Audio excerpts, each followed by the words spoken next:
말씀은 로마서 5장 8절입니다.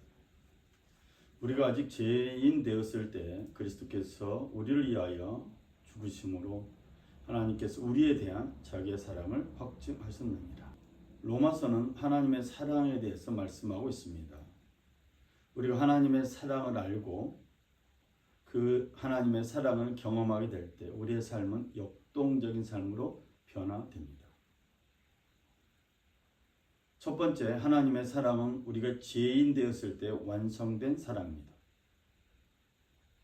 그리스도께서는 우리가 세상에 빠져 죽어가고 있을 때 우리를 살려주셨고 이 놀라운 구원의 일을 이루셨습니다. 그러나 사실은 우리의 허물이 그를 찔렀고 우리의 악함이 그를 상하게 했다. 그가 책망을 받아서 우리가 평화를 누리고 그가 매를 맞아서 우리의 병이 나은 것이다. 우리는 모두 양처럼 길을 잃고 제각각 자기 길로 흩어져 버렸지만 여호와께서는 우리 모두의 죄악을 그에게 지우셨다. 그는 학대를 받고 괴롭힘을 당했지만 입을 열지 않았다. 마치 도살장으로 끌려가는 어린 양처럼, 마치 털을 깎이는 잠잠한 어미 양처럼 그는 입을 열지 않았다. 이사야 53장에 메시아의 고난에 대해서 말씀하고 있습니다. 하나님 우리가 준비되기 전, 또 준비되기까지 기다리지 않았습니다. 지금도 하나님은 우리가 준비되지 않았지만 우리에게 찾아오셔서 말씀하시고 당신의 사랑을 완성하고 계십니다. 우리는 여전히 너무 악하고 반항적이어서 준비하지 못하고 있습니다. 그런데 하나님은 우리 모든 죄, 모든 잘못을 그에게 지우셨습니다. 예수 그리스도의 희생의 죽음으로 우리는 하나님의 사랑을 완성하게 되었습니다. 고난을 당하고 난 뒤에 그는 생명의 빛을 보고 만족할 것이다. 나의 의로운 종이 자기의 지식으로 많은 사람을 의롭게 할 것이다. 그는 다른 사람들이 받아야 할 형벌을 자기가 짊어질 것이다. 그러므로 나는 그가 존귀한 자들과 함께 자기 몫을 차지하게 하며 강한 자들과 함께 전리품을 나누게 하겠다. 그는 죽는 데까지 자기의 영혼을 서슴없이 내맡기고 남들이 죄인처럼 여기는 것도 마다하지 않았다. 그는 많은 사람의 죄를 대신 짊어졌고 죄 지은 사람들을 살리려고 중재에 나선 것이다. 아멘. 하나님의 사랑은 그리스도를 희생 제물로 드려 완성된 것입니다. 하나님은 만세 전부터 이 일을 계획하셨고 구원의 방법을 하나님 스스로 생각하셨으며 또 스스로 진행하셨습니다. 우리는 이 구원의 사실을 깨닫는 순간 하나님의 사랑 앞에 놀랍다, 놀랍다, 신비롭다라고 말할 수밖에 없습니다. 우리는 목숨을 바칠 만한 가치가 있다고 여기는 사람을 위해서 죽는 것을 이해할 수 있습니다. 또 너무 착하고 고귀한 사람을 보면 우리 안에 그를 위해 기꺼이 희생하겠다는 마음이 생기기도 합니다.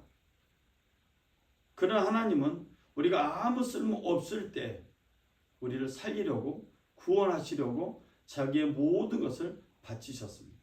독생자 예수 그리스도를 십자가에 희생시키면서 구원하려고 하시는 하나님의 사랑, 그것은 자신의 전부를 내놓는 하나님의 사랑입니다. 로마에서 말하고 있는 두 번째 사랑은 하나님께서 스스로 확증하셨다는 것입니다. 그리스도께서 우리를 위해 죽으심으로 하나님께서는 우리에 대한 그분의 사랑을 나타내셨습니다. 이 오늘 본문에 대해서 우리말 성경이 이렇게 해석을 한 것입니다. 우리가 아직 죄인 되었을 때 우리에 대한 하나님의 사랑을 확증했다고 로마서 5장 8절은 말하고 있습니다. 이 하나님의 사랑을 전달받을 능력도 없는데 또 하나님의 사랑을 받을 만한 자격도 없는데 하나님은 그 사랑을 스스로 확증하셨습니다. 눈으로 보지 못하고 귀로 듣지 못하고 사람의 마음에 떠오르지 않은 것들을 하나님께서는 자기를 사랑하는 사람들을 위해 예비해 주셨다. 이 고린도전서 말씀을 보면 우리는 하나님의 사랑을 받을 자격이 없음을 말하고 있습니다. 우리에게는 하나님의 사랑을 볼 수 있는 눈도 없었고 하나님의 사랑을 들을 수 있는 귀도 없었습니다. 그러나 하나님은 이런 우리에게 전적으로 확증할 수 없는 것을 확증해 주셨습니다. 그래서 우리는 이 하나님의 사랑을 여전히 깨닫지도 못하고 있는 것 같기도 합니다. 그리고 어떤 때는 이 하나님의 사랑을 왜곡하기도 합니다. 우리가 사랑하는 것은 하나님께서 먼저 우리를 사랑하셨기 때문입니다.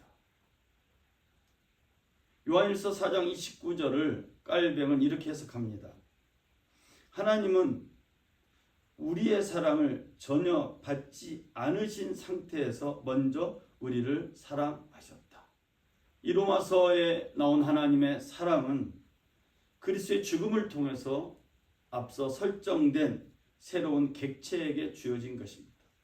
우리가 준비되어서 자격이 되어서가 아니라 우리는 아무런 준비도 되어 있지 않고 자격이 되지 않음에도 불구하고 하나님 그리스도의 죽음을 통해서 우리의 존재를 설정하셨습니다.